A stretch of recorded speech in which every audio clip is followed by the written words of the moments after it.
I mean, sleep is the foundation of health and wellness. There should be two things that are done in bed, right? Sleeping, and then another thing that's probably a whole different podcast that I'm not. We can talk about sex. This is the Pursuit of Wellness podcast, and I'm your host, Mari Llewellyn.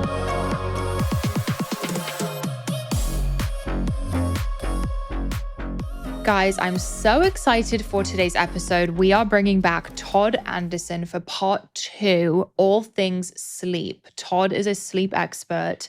I can't wait for you guys to hear this episode. It's so much more information. Before we do, I have some announcements. It is Bloom's biggest sale ever right now for Prime Day, July 16th through 17th. You don't want to miss it. The greens are over 35% off on Amazon for Prime Day.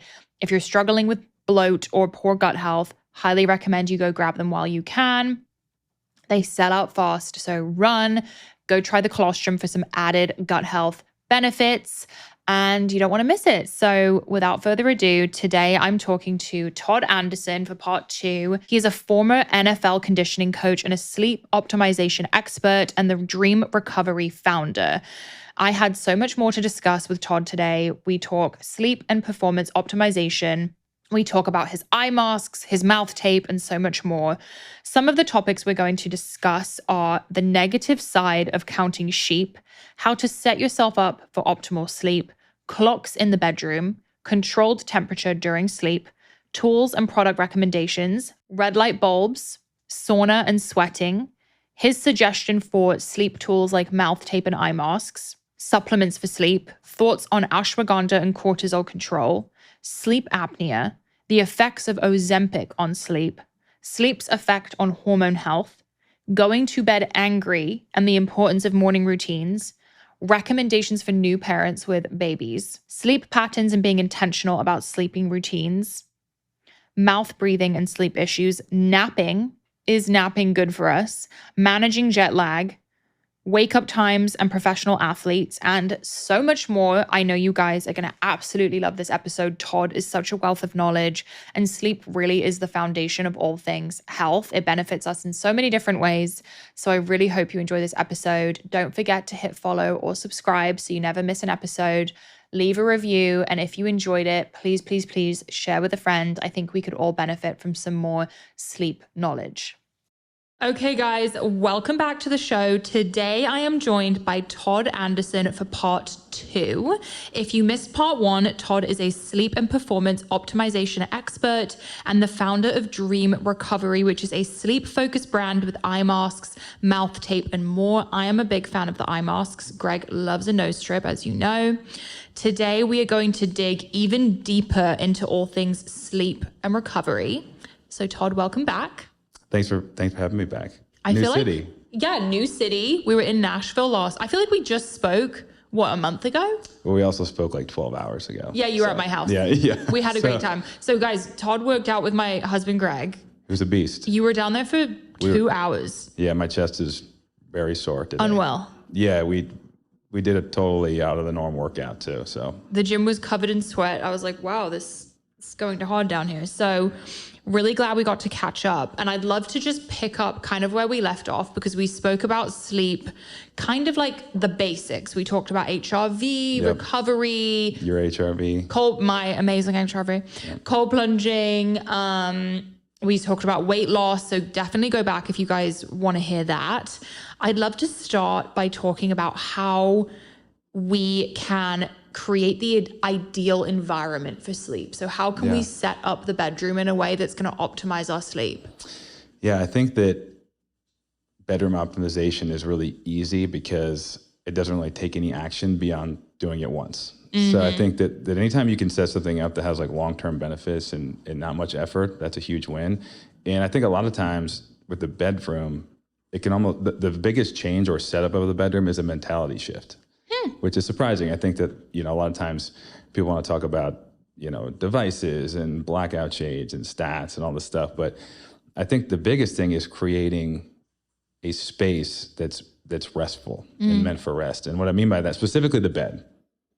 You don't want to hang out. There should be two things that are done in bed, right? sleeping. And then another thing that's probably a whole different podcast that I'm not. We can I don't talk wanna be about on. sex. We can't.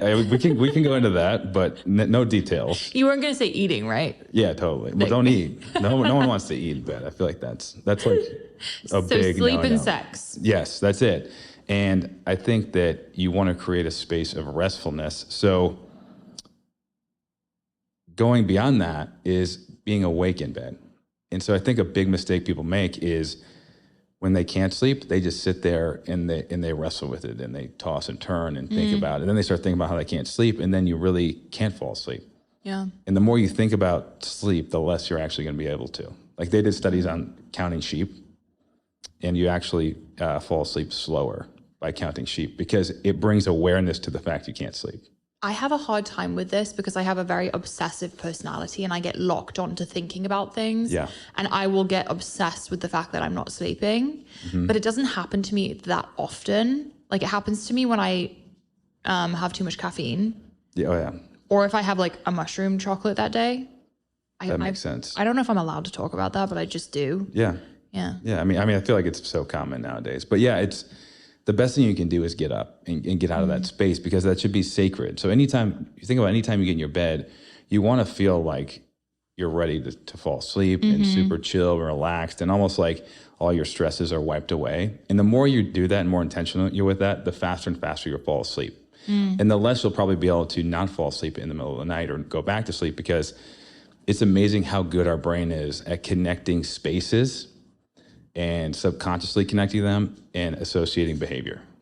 Are you a fan of having a visible clock with the time, like that you could see? No. Really? Well, Okay. actually, like a small amount of light like that can mess up your sleep. Yeah. Slightly.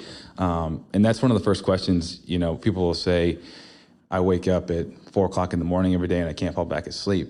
And then my first question is, how do you know it's 4:00 in the morning? Because that means you're waking up. Either you have a bright alarm clock, or you're waking up and instantly checking your phone, which is usually the case. Yeah.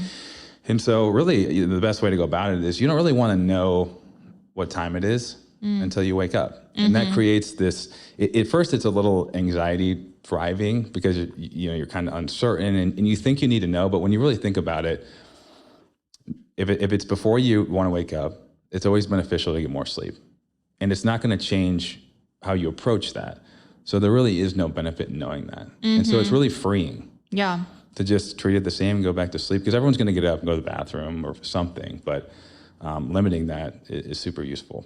Okay. It kind of gives me anxiety. I have a Hatch alarm clock. Yep. I don't actually use it for the alarm always, but I use it for the rain noise. Yeah. And I can see the number, and I'm kind of a control freak, so I want to see what time it is. In terms of the bedroom setup, like a little more detailed. Yeah. Well, go back with the alarm clock. Yeah. The new Pod 4 Ultra by 8 Sleep is perfect for solving. Okay. Do you have the new one? No, because we've had the same one for 2 years. Okay. So I just got the brand new, like they just revamped the whole I thing. thought they were back ordered. Did you get a special delivery? I got it so early that the app wasn't even released yet. Why? Because you're a sleep expert? Well, maybe, yeah. And also we started working with them the same week. So I got it and I tried to set it up and they're like, oh, it doesn't update till tomorrow. So I had to wait. But yeah, so the coolest part is on the side of it, there is this big button. And so you can control like the height of the bed. It goes up and down, the temperature, everything's controlled by how many times you tap the side of the bed. Oh, no way. And it also has a vibrating and thermal alarm. So we talked about it a little before, but to fall asleep, you have to drop your core body temperature. You have to cool yourself down. But then gradually throughout the night, you actually do warm up. Your temperature goes up gradually. And then right before you wake up, your cortisol goes up and your body heats up. And what it does is it analyzes your body, and you can set the temperature cool at night. It gradually warms up, and then it has a thermal alarm. So it can detect what change in temperature, meaning getting warmer, will actually wake you up. Wow. And it can get warmer right when you need to wake up. And then it also vibrates. So there's no need to have your phone. That's great if you have a partner too, because like my husband wakes up at 5 a.m. It's amazing. and he can get up without bothering me. That's such a game changer for people. I think that there's a lot of stuff out there. A lot of people are doing like sleep divorce. It's becoming very popular where people sleep in different rooms.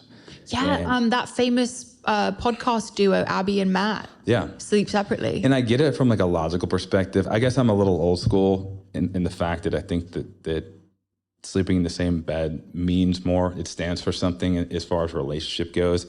And there's so many things you can do to attack these different issues. Whatever's causing, like this is a prime example. If someone wakes up a lot earlier, something like a vibrating alarm or a memory foam mattress that doesn't, transfer force and move you around if the other person moves, like I would explore every one of those options before I slept in a different room. I could never do that. I would be so upset. I'm such a physical touch person. I need that. Well, and there's some great hormones produced just from physical touch of the skin that actually help you relax. And so I do think that there's benefits. And I think that, logically, from a pure physiological perspective, you can see how people argue it's a good thing. But at the end of the day, relationships are the most important thing to our health. So I could easily argue the other direction of why you shouldn't do that. Mm-hmm.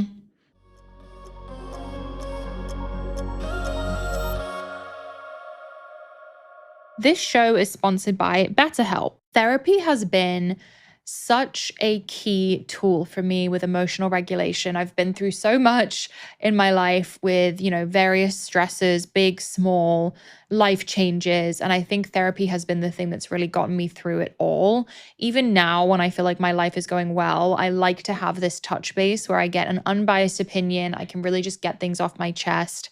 And it really is the number one tool I recommend if you're going through something. I think talking and sorting through your own thoughts is so healthy and so beneficial.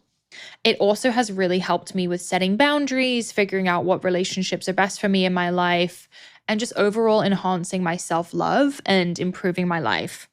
If you're thinking about starting therapy, give BetterHelp a try. It's entirely online, designed to be convenient, flexible, and suited to your schedule. Just fill out a brief questionnaire to get matched with a licensed therapist and switch therapists at any time for no additional charge. Get it off your chest with BetterHelp. Visit betterhelp.com/pow today to get 10% off your first month. That's BetterHelp, HELP.com/pow. You guys know I'm very cautious about skincare, hair care, things I'm using that my face is close to are always so important to me. And I've been using this Blissy pillowcase for the past few months. And let me tell you, I no longer wake up with lines on my face. My hair is in place. I feel like my skin is much happier on this silky material. And I highly recommend you guys try it. You can set yourself up for better sleep with Blissy's award-winning 100% mulberry silk pillowcases. It is the best for your hair and skin. It reduces frizz, tangles, and prevents breakage. It keeps the moisture in your hair and keeps skincare products and natural moisture on your skin, while cotton will literally absorb it off your face. And I'm using, skincare to help me and heal during this acne journey I've been on, and I want it staying on my face. You can say goodbye to wrinkles, dry, flaky, and red skin, and wake up with healthier and shinier hair. There's a big difference between satin and silk. There are a lot of dupes out there that claim satin can be an alternative for silk, but it's not the case. Satin is made from synthetic fibers like polyester, while silk is a luxurious all-natural fiber. It's more breathable, moisture-wicking, and gentle, and it's more durable and longer lasting. It's an investment in getting better sleep and waking up feeling ready for the day. Plus, it's super washable and hypoallergenic and naturally cooling. If you've listened to my sleep expert episodes, sleeping in a cool environment is going to improve your HRV and overall sleep in general. It really is the best night's sleep ever, and I feel so much better about the way I'm taking care of my hair and skin while I sleep. Everybody loves them. There are a ton of different prints and colors, and they make great gifts because there's an option for literally everyone. Men love them too. They have over 1 million raving fans, and you could be next. Try now risk-free for 60 nights at blissy.com/powpod and get an additional 30% off. That's blissy.com/powpod and use code POWPOD, POWPOD, to get an additional 30% off. Your skin and hair will thank you.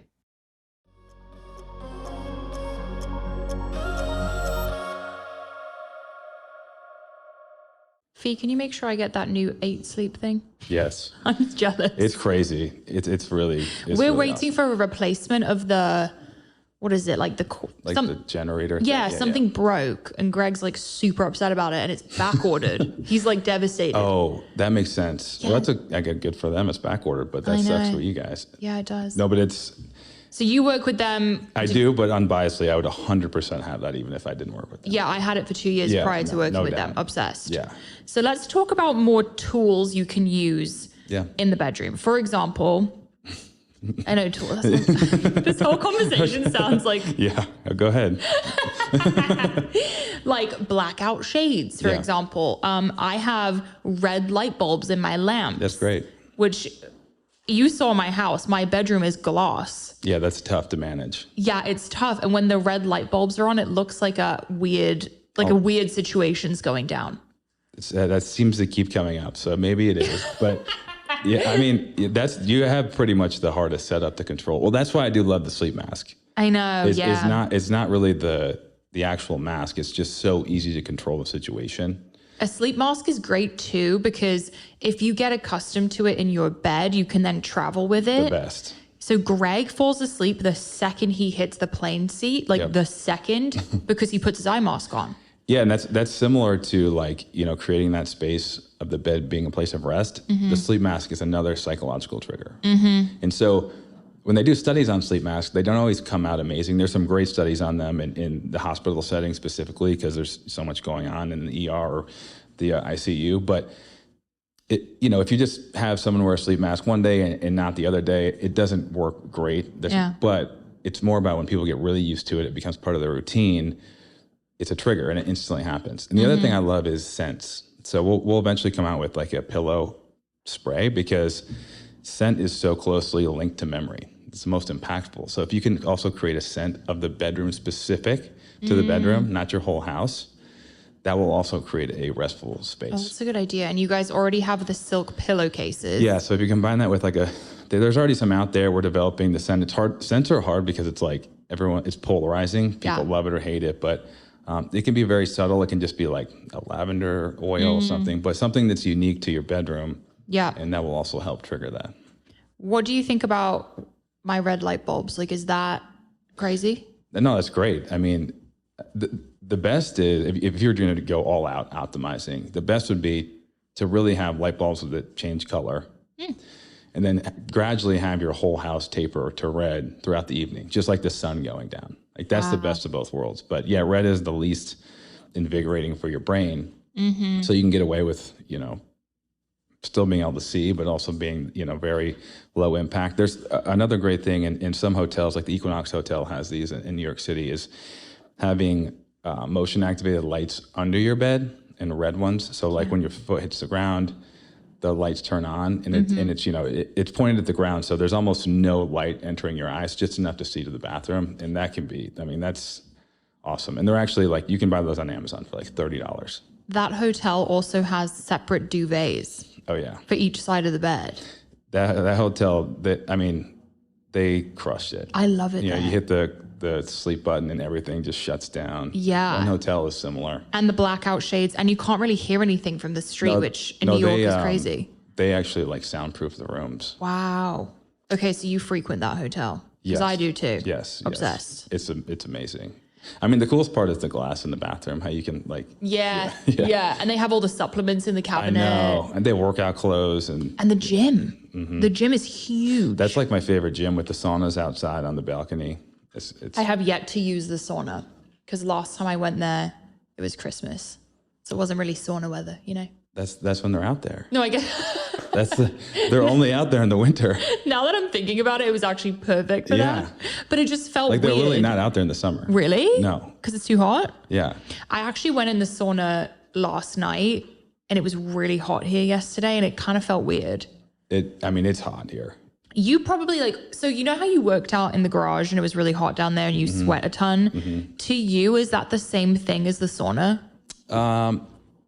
It depends on how hot it gets. And it's hard to tell, so you produce these heat shock proteins in the sauna. That's the thing that's creating all these longevity effects, which, in our brain, those proteins basically don't allow plaque to build up. So you think about Alzheimer's and dementia, a lot of that is from plaque forming, but it's hard to tell if that's happening I would say most of the time, no. Usually most of the studies, it's like over 175 degrees for 20 minutes. So, but it was pretty hot in there. I think if you'd have to really be working hard. Okay. Sure. But I bet if you went for like an extended run or something in that Austin heat, I bet it would have a similar effect. The Tachikos will do that. They definitely will. They're crazy. All of them. Yeah. So what else from Dream Recovery would you recommend for people who are looking for tools to easily optimize sleep? So I'm most excited for our new mouth tape. It's called Dream Tape Plus. And one of our not one of our complaints, but one of the downsides of mouth tape is, it's tape, and, for your skin, some people have dry skin or they want to have like a nighttime routine. And so what we did was basically combine everything that was the healthiest for your skin. So collagen, biotin, CoQ10, what else is vitamin B, D vitamins. We put that all in the mouth tape, combined it with our adhesive, and kind of created this perfect combination of moisturizing and things that support the health of your skin with the adhesive. So it's almost like a lip skin treatment while you sleep, anti-aging type thing, which is the best of both worlds, because that is a downfall. If you have a big, skincare routine and oils and stuff, the tape doesn't quite stick as well. Yeah. So that was our solution. We've been working on it for a while. I think a lot of women listening will be excited about that. Yeah. I mean, my wife, so we've been testing it for probably like 3 months, and my wife is obsessed. Really? I mean, she's like, when are we getting more like prototypes? And, I'm like, just, it will come, I promise. It's funny though, because she was the one that I could not get to try any mouth taping. Wow. Like it took months and months. Like we were selling it before Yeah. she even tried it once. Mouth taping is a bit intimidating. Yep. Because it almost feels like, oh, am I going to be able to breathe? Mm-hmm. But I think once you get the hang of it, and truthfully, like I'm such a fan of the eye mask. I love the silk pillowcase, but I feel like I'm such a nose breather as it is. Yeah, you could be. Yeah, I don't really open my mouth when I'm sleeping. It's would it still benefit me though? It's one of those things where it's not probably going to benefit you, but it's not going to hurt, and you'll probably realize it relatively quickly. But the other thing is at night, a lot of people don't breathe through their nose, just unintentionally, just sitting there. So a lot of people find they fall asleep faster because it just makes them control their breathing, which our breath is like the steering wheel to our nervous system. So if you control your breath, slow your breath down, long exhales, breathing through your nose, your nervous system's going to really relax, which is great. It's go ahead. Like life-changing for so many people, my husband included, because he has issues breathing through his nose and his mouth is like wide open, and he tapes every night and it makes the biggest difference for him. Yeah. And a lot of times people, they have a lot of congestion, and that's a big fear.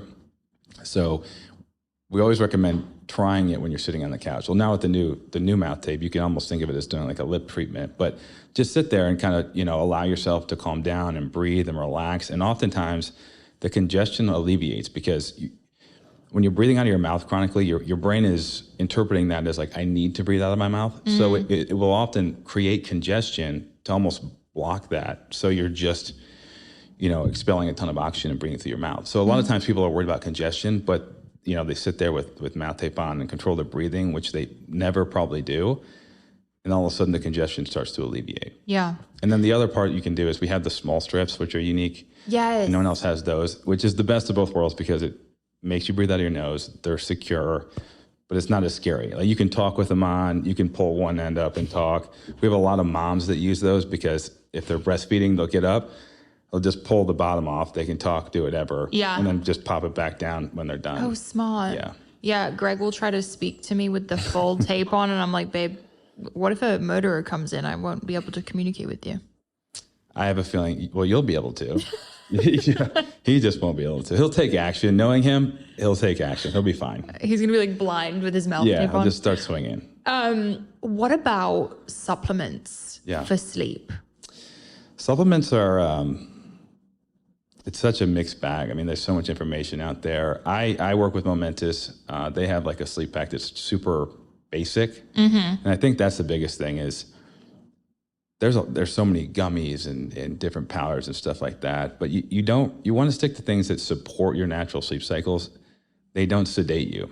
And I would honestly venture to say, and I don't have, this is completely, off the cuff. There's no research backing this, but I think there's a lot of stuff out there. Some of the gummies, I've tried a lot of the stuff, and they they'll knock you out. But a lot of times, if you look at all the different substances people have used for sleep, if it's sedating you, if it has that sedating feeling, a lot of times it affects your sleep cycles. It affects that rhythm. So I'd venture to say, as some of this stuff gets looked at further and further, it might have a similar impact on your sleep. Do you like magnesium? Love magnesium. There's a bunch of different forms. I use magnesium threonate, which was designed by neuroscientists to actually cross the blood-brain barrier. So it was kind of intended for that purpose, really impactful for sleep and specifically your brain. But all forms of magnesium can be great. What about melatonin?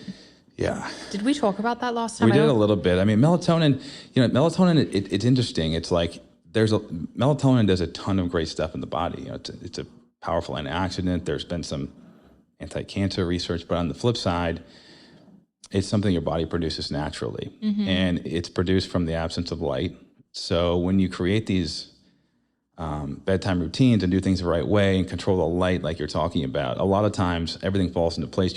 Most people are able to produce, more than enough melatonin in order to function properly. And it's more about controlling that light and not doing things that push back the production of melatonin. I think that's people's lifestyle, like the stresses, the light, the activity, the stimulus from different, social media and things like that. Like that, all that stuff suppresses the production and pushes it back further. So when you take it, it's just kind of like, there's a reason you're not producing it naturally. And a lot of times it's working because you're not doing all the right things to lead up and create that routine where it's useful. And the other thing is the melatonin supplements are all over the place. Like they did some studies, they did a study out of Europe and they looked at US melatonin, because in Europe, it's a controlled substance. You have to have a prescription, most places, most countries, because it's a hormone. It's even though our body naturally produces it, it's a hormone and it can affect a lot of things other than sleep.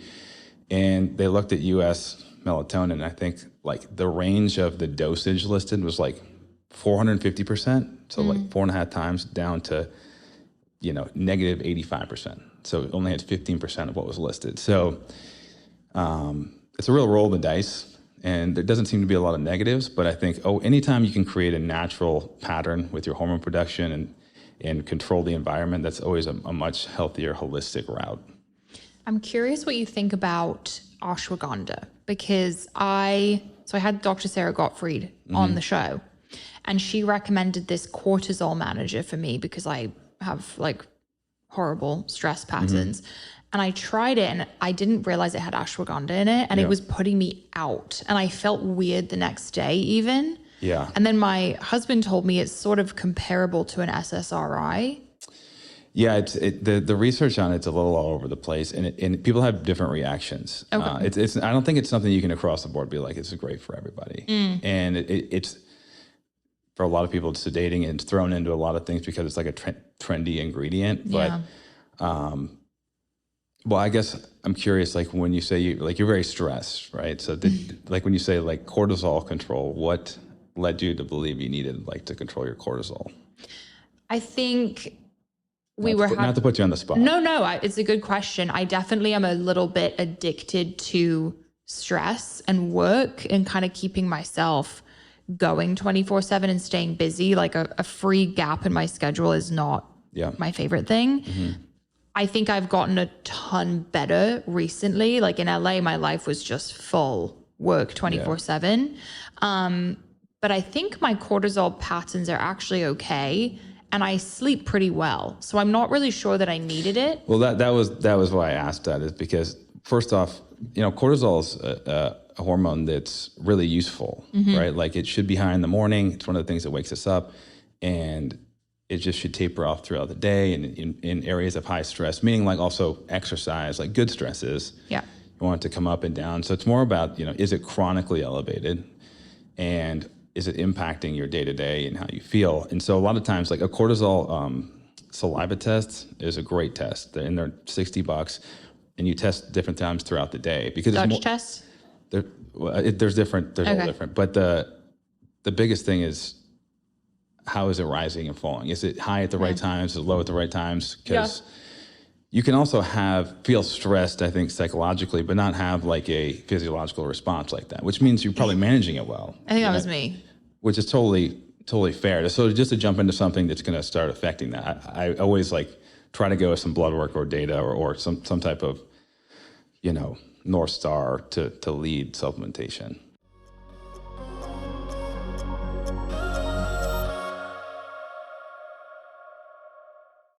You guys know I cook all the time. I pretty much cook breakfast, lunch, and dinner at home, and I absolutely love my Caraway cookware. I have basically a full Caraway kitchen at this point with the cookware and products. I absolutely love the baking sets, the stainless steel pans. I use it all day long, and it's super important to be careful about the cookware you're using and making sure it's chemical free, because all the chemicals you're cooking in are going to end up in your food. I've been cooking this sweet potato noodle dish lately. That's so freaking good. I put the recipe in my newsletter, and I always use my Caraway cookware to cook it with. They have a collection of 4 specialty pans in new shapes and sizes for added precision and possibilities. You'll have all the right tools for the job, big or small, like steaming rice, stir-frying dinner, or making a batch soup to last the week. They come in so many beautiful colors. I personally love the sage green. It looks so freaking good on top of the stove. Caraway products are made without any toxic materials, no PFAs, no PTFEs or PFOAs or hard to pronounce chemicals. Super versatile. Each piece is designed expertly to tackle specific tasks. Plus, it's lightweight and maneuverable, super easy to organize in the kitchen. Visit carawayhome.com/pursuit to take advantage of this limited time offer for 10% off your next purchase. This deal is exclusive for our listeners, so visit carawayhome.com/pursuit or use code pursuit at checkout. Caraway, non-toxic cookware made modern.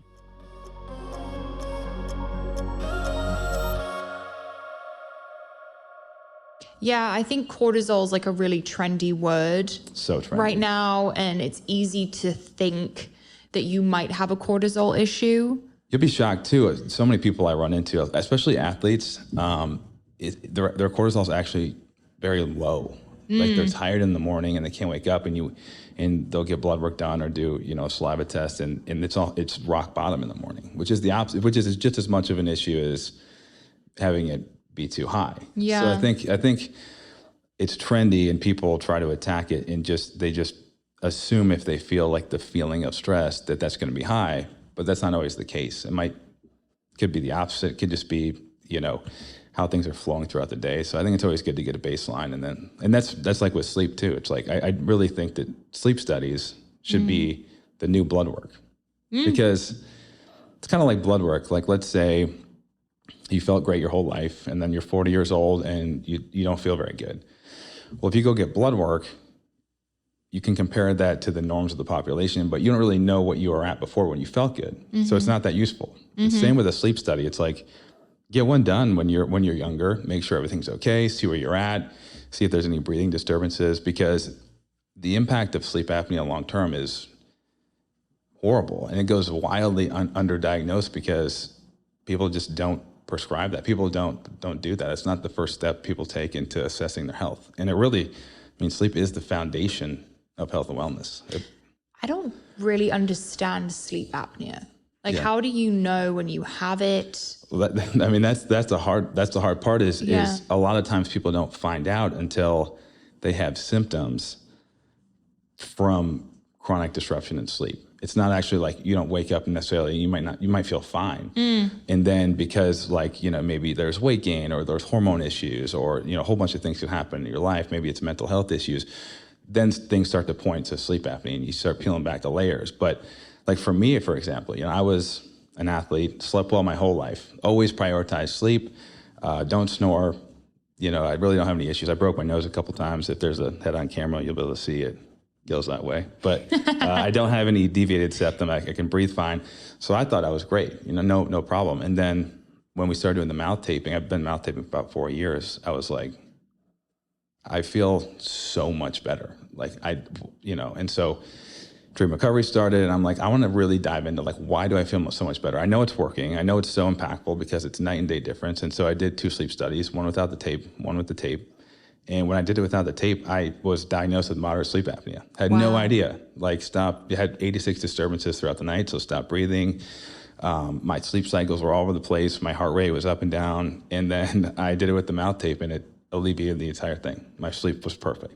Okay, I have a question. Based on that, you're pretty muscular and large. Yep. As is my husband. I was talking to Dr. Gabrielle Lyon. Yep. And she was like, your husband might have sleep apnea. Yeah. The bigger your neck is, the higher the Okay, chances. is it to do with the neck thickness? Yeah, over 17 inches. If anyone has a neck over 17 inches, like the chances are pretty Greg high. is 18. It's a big neck. Yeah, I mean, just statistically. Now, most people with an 18-inch neck aren't as good a shape of him as him. But yeah, so I mean, your airway is collapsing, right? So a lot of times just the weight and the size of someone's neck when you're laying down, it more easily can collapse, and that happens. Wow. So it's something to really be aware of. The bigger your neck is, the more prevalent. And that's why also people who are significantly overweight, the rates of sleep apnea are much, much higher. And they also oftentimes they lose weight and then it alleviates the sleep apnea. That's why like Ozempic is now like being associated with treating sleep apnea. There's a bunch of articles coming out because it helps people lose weight and then that can alleviate the apnea. It's having such a impact across the board. It's wild. Like people are getting pregnant on it. Oh, it's like, I feel like every day there's like a different bucket that they're talking about. I know. It's so funny though, like the whole thing is like, oh, people who take it and lose all this weight, they're losing all their muscle mass. And everybody's like freaking out about that. And I'm like, that's literally always been the case. If you go into a huge caloric deficit, don't do strength training, and don't have high protein, you've always lost all your muscle mass. Yeah. But it's just rare that someone prioritizes that. Yeah, it's rare someone could restrict their calories that much and not dedicate anything to training or. I feel like the whole Ozempic like craze and marketing is really making the lack of knowledge like very prevalent.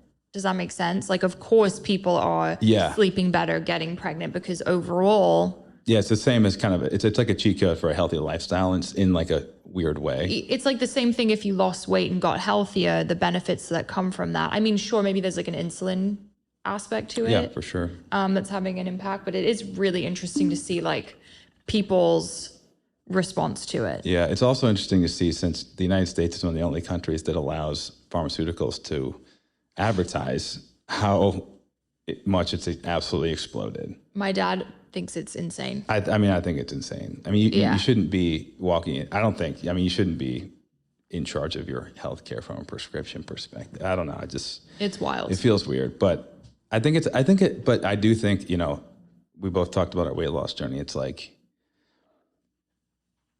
would you have done it if you had access to it? That's a tough question.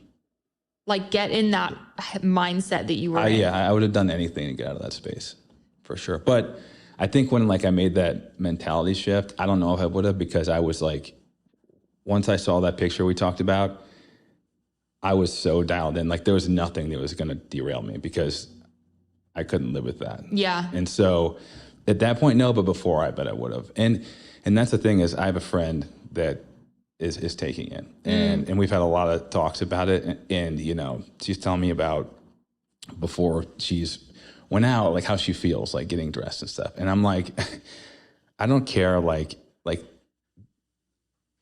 nothing is worth that feeling. Like that feeling you're having, you should, and there's more to be learned, and sure there's side effects, but like there's a time and place for some of this stuff. And if someone's feeling that bad, I really don't see a problem with it. I think that is, and they're trying stuff and they're working hard and they're trying to do the right things. Like sometimes you need a little boost, like to get the ball rolling. And I don't have a problem with that level of negativity in your mind is also unhealthy.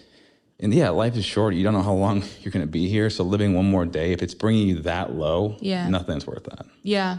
Agreed. And you do need a jump start. Like my jump start was a picture being posted and me going to the doctor, but everyone's is different. And sometimes that moment doesn't happen. So, if you can create momentum and start to build a healthy lifestyle around it. Yeah. I mean, I can see why that has a really good use case. I'm grateful I didn't have it, because it like changed my life, what I had to learn. And I'm not saying that dropping weight on Ozempic is easy. Like I think there's still some effort that has to be made, but definitely. The level of like dedication I had to have back then without help, I don't know if I'd be here now. And that's the other thing, is I can also see both sides of the argument, where it's like a lot of people out there, and that's why we're seeing some of the negative side effects, is they're not accompanying taking it with the lifestyle changes. They're eating tiny amounts of what they were eating before. Right. And you were forced, and same with me, we were forced to make these lifestyle changes, and they became habits, because it had to be to sustain it for long enough to actually have like the outcome we had, like to make a massive change and lose a ton of weight and have a transformation. It has to become a habit because it just takes such a long time. So I think on the flip side, I think that's why we're going to see a lot of like it'll be interesting when people have lost the weight and they didn't create the lifestyle around it. And then, 4 or 5, 10 years down the road, how the loss of like the muscle mass and everything affects the long-term outcomes. That's the part I like worry about. I am curious. And I have so many experts on the show bring different opinions that it's kind of tricky to sort through. Like I've had someone on the show who said it causes stomach paralysis and someone who says it's a great tool. And then it really just depends. I think it just goes back to like, where the person's at mentally, what's worth it, what they're willing to do, and like whatever's going to make you happy, whatever's going to put you on the right path. I think everyone's journey is different. I'm sure that from the outside, there could be 2 people that have the exact same goals and biometrics. And I'd probably say it was great for one person and not for the other. I think it just really depends. Yeah, agreed. How is sleep impacting hormone health? We talk a ton about like fertility, PCOS. Well, what's funny with this is an easy segue is like a lot of the things that happen during sleep are the reason why those drugs like Ozempic work well. Like your hunger regulation happens when you sleep, and your blood glucose control is regulated when you sleep. Those 2 things that, when you are underslept, you wake up the next day, you're craving fattier foods, saltier foods. You're going to consume significantly more calories on average, 300-400 calories more. And then your blood sugar, like your body has to work harder the next day. You're more resistant to insulin to maintain the same blood sugar. If you eat the exact same things the night after only sleeping 5 hours, as opposed to sleeping 8, you're going to produce about 25% more insulin just to maintain the same level of blood sugar. Wow. Which is very similar. Like, obviously it's much different, but like those are a couple Sleep is Ozempic. Right, in a way. It really is like our natural version of resetting those hormones. Yeah. And along with that, like, majority of our, HGH is produced during sleep, testosterone, a lot of our regulation of our sex hormones, cortisol, like I said, like the flow of cortisol throughout the night. So it truly is like the great reset button for the body and the mind. Yeah. Not only that, like our neurotransmitters, mental health, everything kind of gets a do-over, and we get to start back from square one. And when you think about it, that it really is how it feels after a great night's sleep. It feels like, the day kind of ramps up, and anxiety does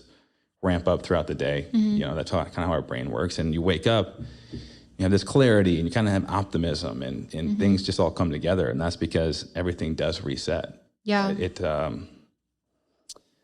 It's cool. Like when people really change that in their life, because their entire life gets better. I always argue, like, like the phrase, like people always argue, like, don't go to bed angry. That's a big thing in relationships. But I always argue, you absolutely should go to bed angry, because throughout the night, we consolidate memories. Yeah. And that's how we remember things and learn. But the thing that actually doesn't get stored is the emotion as much. We're not great at storing the emotion and how we feel. So a lot of times if you're in an argument with your partner, you wake up and you have clarity. You remember exactly how that argument went, but you're actually able to disassociate the emotion. You don't actually remember how emotional you were about it. And you're probably able to have a productive conversation the next morning. That's super true. So just throw some mouth tape on. It ends any argument. There's no more talking. And you'll probably be able to have a much more productive conversation, because you know how it is. I mean, everyone's probably been there with a partner. It's like things can kind of ramp up and you get emotional, and then the next day you're like, why do we get so upset about that? Yeah. Yeah. Agreed. I mean, Greg and I kind of have that rule that we don't go to bed angry. I think it's happened potentially once in our whole relationship, but really sleeping does change the perspective. It does. And I also find that I tend to have my most like weird, dark thoughts at night. I don't know why that is, but it just like happens to me in the evening. And I feel like when I sleep, like that's to me why the morning routine is so crucial, because if I don't set the tone right away, it will set me off on a weird path. Like I do, like I'll listen to positive affirmations or do things that put positivity in my mind right away. Because I feel like when you wake up, your mind's kind of ready for it. Yeah. It's like primed. Yeah. Yeah. Well, and those thoughts, like if you have like a negative thought or like I said, anxiety, it does like, you know, when they look at people, when they do self-assessments, it does ramp up throughout the day. So like the negative feelings you have, like it could start as something small throughout the morning. And if you fixate on that, it actually will ramp up and your anxiety ramps up. And our sleep is the only time we can reset that. So that's like not abnormal at all. And a lot of people who are diagnosed with clinical anxiety, majority of people will say at night is the worst, which then leads to them not being able to sleep, which then leads to this like whole cycle of just, you know, they can't sleep. So then they're not able to have that reset. And then they start, you know, figuring out a way to sleep. Maybe they take something, it becomes this vicious circle. What do you recommend for women who have just had a baby, or even actually the man too, like a new parent? It's that I think that's the most challenging situation there is. I have two like very close friends. Actually, one of my partner, Jake, in Dream Recovery, just had a child like 2 weeks ago. Oh my gosh.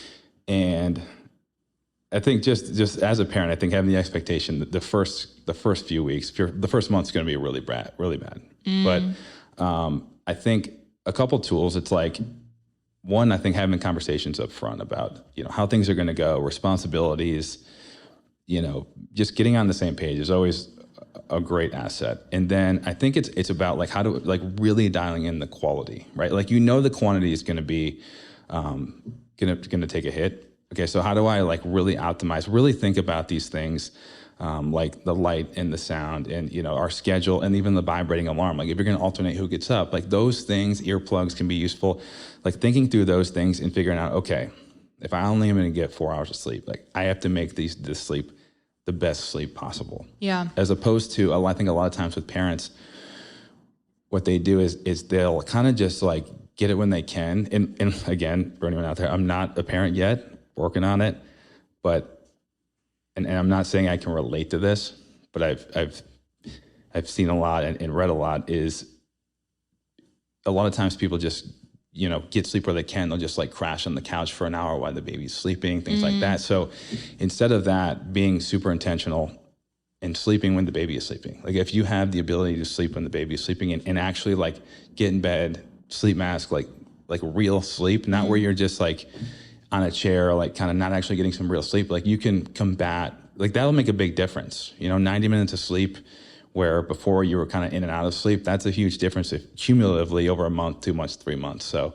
I think that's really useful. And then I think, you know, at a young age, like creating, we talk about these relationships with the bedroom for us, you know, kids are like a sponge, and creating good habits surrounding the bedroom and lights and TVs and screens and just making their bedroom, you know, as they grow and they're able to sleep in their own bed, like making their bedroom a place of rest. Yeah. And applying these same tools, because when you're a kid and you're doing all this stuff, like nobody was talking about this when we were growing up, right? But a lot of kids who have great sleep patterns, by chance, like they did a lot of this stuff. Maybe their parents didn't have a TV in the room, or they had, you know, certain bedtime routines. You know, I always had a strict bedtime, which is probably the biggest gift my parents ever gave me. It was always 9 o'clock. And, you know, I think that creative routine, I think it made me really appreciate and prioritize sleep. And I continue to do that, you know, in college, probably more than other people because they set that pattern. So I think being intentional with your sleep, making the most of it, but also thinking about, you know, as our child progresses, like how do we have them have a really healthy relationship with sleep and set this up, because it's almost like a blank slate. Like you can make it perfect. You can make the routine what we all try to strive for, just the normal day to day. Yeah. Which is an amazing gift you could give your kid. I feel like reading was a big part of my routine. That's great. I would read like Harry Potter. I still read now. If I can't sleep, I'll read for like 5 minutes, and it like kind of puts you out. Yeah. I mean, before you go to bed, you're saying, or in the middle of the night? Not middle of, no, I'm never up in the middle of the night. Like latest I fall asleep is 10, but like, let's say Greg falls asleep before me, I'll read for 10 minutes and I feel like it Yeah, makes that's me more. awesome. Is that okay? Oh yeah, for sure. No Okay. screens, like no light, relaxing. I think. But you know how you spoke about what the content is more important? I feel like if the book, like for example, I'm reading Demon Copperhead right now. I was just going to say this. Yeah. Are you reading that? No. I don't even know what that is. Okay. But Well, it got a little crazy last night. Like the chapter I'm on is kind of dark and wild, and it put me in a weird headspace. then did you have a hard time sleeping?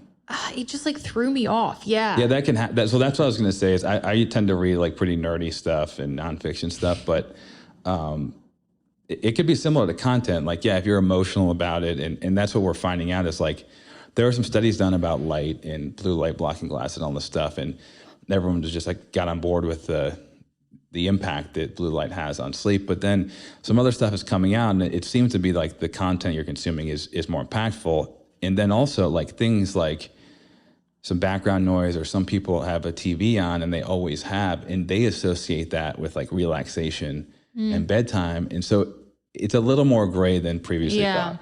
Yeah. And so, yeah, I would assume that with a book, it's like if you had something that's really intense, like you're reading like a murder mystery or something, and you were really engulfed in this book, I'm sure it would have a negative impact. So I just be aware of like what you interpret as relaxing and what kind of just, gives you the feeling of disconnecting and kind of chilling out. Because going to sleep scared isn't really a good fit. Especially if like, in your bedroom with all the glass, like you could really talk yourself into some bad stuff. I know. When it's like light inside and dark, it's funny. Like when we moved into our Nashville house, we've always lived in high rises. We lived in New York, Chicago, Miami. When we moved in, the first night I was like, I've never actually lived in a house since I was a little kid like this. And we have a lot of glass. And the first night, Katie had to travel. And we have like alarm systems, cameras, all this stuff, and just getting used to it. And 1 o'clock in the morning, alarm system goes nuts. Get on the cameras. We have like 8 cameras. One's just malfunctioning. That's the one that would be the one. And the one that was, the alarm that was going off and the camera that was off was the one place someone would break into our house. And so I like ran outside of the golf club at like 1 in the morning because I was so freaked out. And, yeah, that has nothing to do with anything, but it was like a horrible reintroduction to living in a house. So like the first week I was like looking out in the dark like you would in your bedroom. And I was like, I can really go down a bad path as far as thoughts go. I have to have my big dog in the bed with me. I feel like that's really helpful. Yeah, Greg's actually traveling the next couple of days and it does freak me out. I don't love it. But then I just have to be extra careful about what I'm glad be lucky that I don't live in Austin because this would be a great prank to pull. Oh my God, if you came out of the bushes, like also at your size, I would be like, I'm done. I'm literally dead. Like, all right. That'd be like the worst joke though. It would be horrible. Yeah. No, I Greg would probably like be in on it to like unlock the gate. I feel like he would be. I would really freak out because your size, I would just be like, oh, I'm the done. mask. That'd be freaky. Yeah, really scary. But luckily, I feel like my neighborhood is pretty chill. And I'm friends with all my neighbors. Like, I feel okay. Honestly, after meeting my neighbors, I felt more safe. Yeah. Because I was like, oh, I have people around me. Gate. Yeah. You're good. Yeah, I think I'm good. Yeah. And the dog really helps. Apparently, that's one of the best things you can have. Does he jump? Does he like jump up if somebody comes? Not you met both of them, right? Yeah. The big one, she'll like scare someone off, I think, because she's pot pit bull. Yeah, I just some dogs just don't react at all. Like my dog. Come on in. I have a Frenchie and like she'll like so we'll go work out in the morning and she'll just like stay in bed. Like she doesn't even like get. I've seen you with the Frenchie. Yeah, she just likes to sleep. I can't imagine you walking a Frenchie. Well, she doesn't walk very far. Like 1 block and it's like we're done. Especially in the summer. She's a mouth breather, probably. No, I wish she did sometimes because she like she'll snore and. She will not breathe out of her mouth no matter what. Well, no animals breathe out of their mouth. Have you noticed that? Is that true? Only like intense, if they need to expel a ton of oxygen. But like... Oh, I guess they're panting. You're right. Think about a horse. Think of how hard an exertion the horse has and it's still breathing out of its nose. Yeah. Okay, hold on. I have a question for you. With the mouth breathing and nose breathing, like Frenchies and pugs and dogs with inverted noses, do they have more... like breathing problems and sleep problems than dogs with elongated noses? For sure, but like, they are so trained through their evolution, just like you breathe through your nose. Like that's how all animals are. So even though they can't breathe through their nose, that's why they struggle, is they continue to try to breathe through their nose, and they can't very well. And Oh they my don't God, even, that's sad. yeah, but it's amazing that they don't even try to like breathe through their mouth when they sleep or anything, just because that's like how we were designed. Yeah. All mammals. And so, it's crazy that like 60 to 70% of us now breathe out of our mouth. And then we've evolved to that point. And there's a lot of reasons for that, but in general, like we're the only ones that do that without, something really being wrong. Yeah. Now everyone's getting nose jobs. Yeah. Yeah. I feel like It might be worth it, honestly, for people who can't breathe through their nose. Definitely. I think they slip in some aesthetics in there, but they're like, I told it, my septum. There's a couple people that said that, and I'm like, it looks a lot. I think that, I don't know that was the main driver. You like got a tiny button nose. Yeah, it's like, you need to breathe. I just cleared it out. And it's like half the size. I want to ask you what you think of napping. Yeah. I do not nap. It's not my thing. I'm not a napper either. It makes me feel delusional, and I feel like I missed out on my whole life. Yeah, I feel really weird afterwards. Yeah. What, are they okay? Like, is there a way to do it? They can be great if you're good at it. If you have the time to do it. There's actually some pretty interesting studies on napping, especially with cardiovascular incidents for people who regularly nap. They're substantially lower. Now, the reason for that, there's a lot of things you could point to, but in general, it can be good if you're good at napping. And the times I would shy away from it, a lot of people nap if they like pull an all-nighter or have a horrible night of sleep. And the best thing you can do if you don't sleep well is to do nothing, right? So the day after, if you take a nap and then it spills over into you not being able to fall asleep that night, and then now we're talking about a multiple day impact. And you're better off just kind of like, we call it putting our face in the fan in football. Like if you have a fan, it's going to suck. Like push through. Yeah, exactly. So you're better off just pushing through. And then a lot of times you sleep really well that night, and then you get right back on track. But naps can be useful if they're done more regularly. Like if you're somebody that's taking a nap every day for an hour and you fall asleep fine, it can be good. And it seems like there's some long-term data to support like reduced incidence of cardiovascular disease and things like that. But if you're going to nap, like the ideal nap is actually quite short, like 20 to 30 minutes is more of a psychological reset boost. It can be useful for productivity, which like some people do like the Nappuccino, which is kind of like a cheat code where you take a shot of espresso, or it could be an energy drink, and you basically try to fall asleep right after. And then, caffeine peaks at about 45 minutes. So you do like a 30-minute nap, and then the caffeine will slowly wake you up, and then you wake up like super energized. And then what was it? A Nappuccino? Nappuccino, yeah. That's sick. Yeah, I mean, it's actually, it sounds like wild, but it's actually pretty useful. If it's like noon and you're used to it, and usually a 20, 30-minute nap isn't going to disrupt your nighttime sleep too much. And then my problem is I could never fall asleep that fast. But I know some people do it pretty regularly, and they wake up and they're like super creative. There's some good studies on like memory and things like that. That seems like a good jet lag trick. Yeah, jet lag's tough. Yeah, so my mindset with jet lag is if I arrive somewhere tired, I do the push through face in the fan method. Yep. And then I just make sure I'm really tired by my usual bedtime, if that makes sense.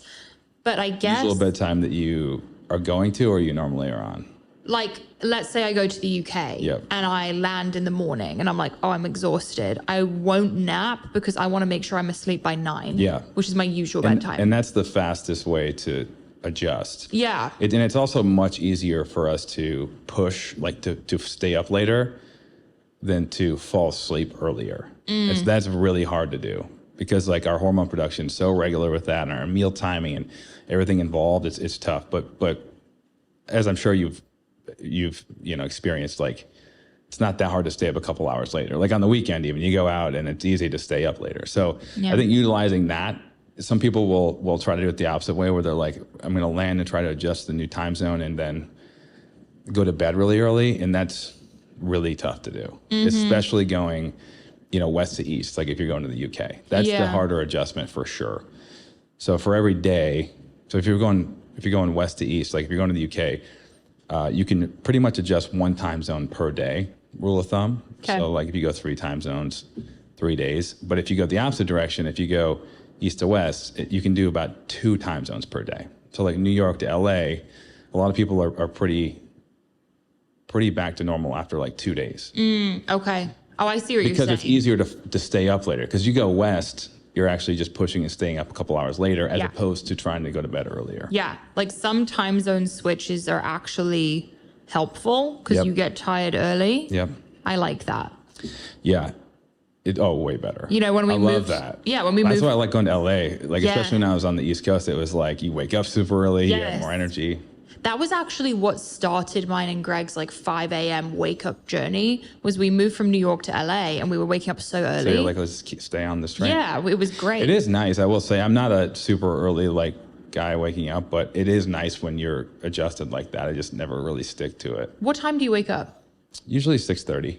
Oh, that's it's when not I like wake super up. early, but it's like, it's manageable and it's consistent wherever I go. The time zone stuff's crazy. The NFL started, which I know you're a big NFL fan, super big sports person, but the fourth quarter. Yeah, the NFL actually, they did a study like back in 2012. They looked at Monday Night Football.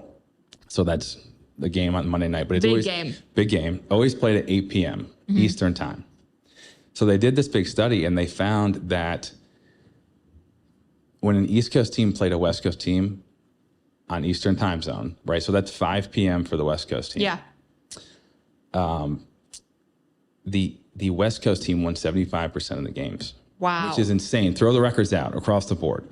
So it's just showing like how much our circadian rhythm, and when you think about like lack of sleep, it's more to do with like our reaction time and subconscious reactions, things that happen very quickly. Like we don't have control of. It's not just the sleepiness. It's literally stuff we don't have control of. So when you look at a football game, like every split second reaction makes a difference, and you do that across the entire game for an entire team, it's very impactful. And it's crazy that stat came out, and then teams really started prioritizing sleep. They started going to games a couple days prior and making sure they adjust, and they have sleep doctors, and it's the whole thing now. I've always wondered about that, especially with UFC fighters, because they're on the stage at like 11 p.m. It's so late. And then I heard maybe I would venture to say not a lot of those guys really even consider that.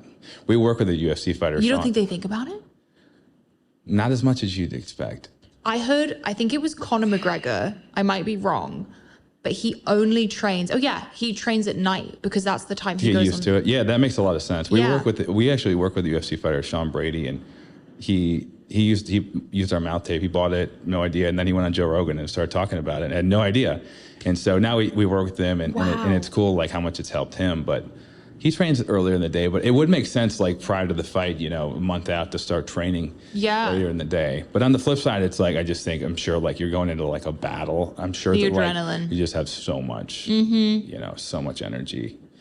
But I would do that for sure. That would be a situation too. Like a nap would probably help if you could. I don't know how you could, but it could. At that point you want caffeine would be great. Caffeine always just delays when we get tired. So. Like if we were recording the podcast at 11 p.m., I would be unwell. I wouldn't remember any of my questions. That would not go well for me either. Yeah, no, it would be a mess. Or honestly, I think what's worse for me is like if I only slept like 4 hours the night before and it was in the morning. I know. There's nothing worse than like an early flight. Yeah. Like when you had only like sleep like 4 hours. We try to time our flights in a way where we can still like get good sleep and have a morning routine. Oh yeah, I'm very diligent. Like Katie flew home for Christmas, going back to my family's. And she also wanted to stop at, my aunt has a salon, and she wanted to stop and get something done. And we took separate flights. Because I was like, I'm not waking up at 5 a.m. just to do that. So I'm like, I'll meet you there. Yeah. And so I'm pretty hardcore with that. Yeah, Greg is too. Yeah. But also if like we're out with friends, we're having a great time. Like I'm also someone that, again, relationships are the most important thing. So I'm not like I agree with that. I've kind of switched my mindset.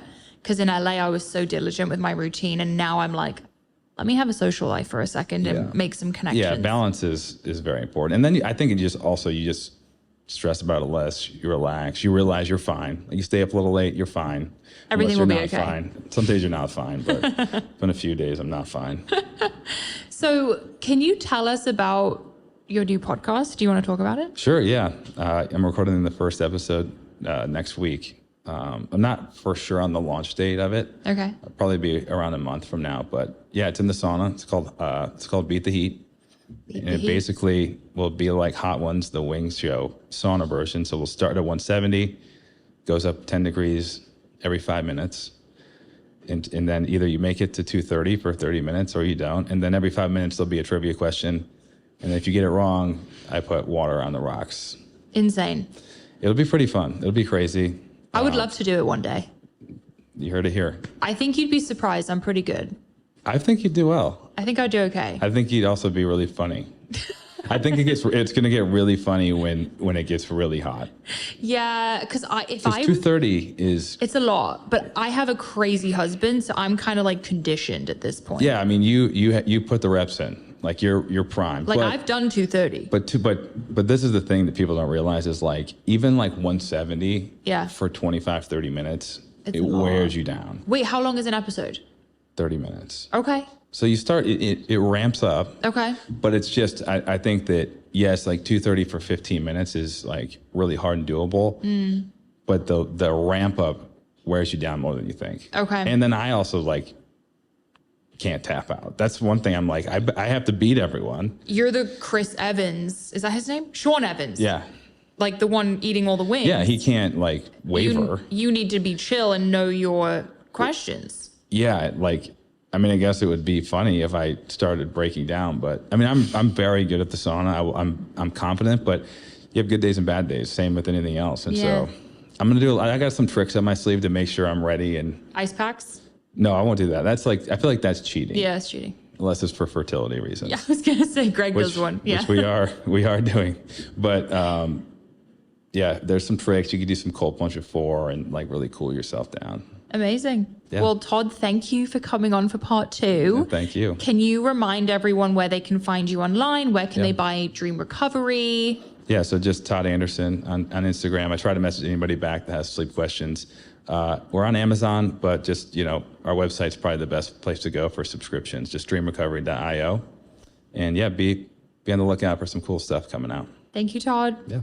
Thanks for joining us on the Pursuit of Wellness podcast. To support this show, please rate and review and share with your loved ones. If you want to be reminded of new episodes, click the subscribe button on your preferred podcast or video player. You can sign up for my newsletter to receive my favorites at marilewellen.com. It will be linked in the show notes. This is a Wellness Out Loud production produced by Drake Peterson, Fiona Attix, and Kelly Kyle. This show is edited by Mike Fry, and our video is recorded by Luis Vargas. You can also watch the full video of each episode on our YouTube channel at Mari Fitness. Love you, Power Girls and Power Boys. See you next time. The content of this show is for educational and informational purposes only. It is not a substitute for individual medical and mental health advice and does not constitute a provider-patient relationship. As always, talk to your doctor or health team.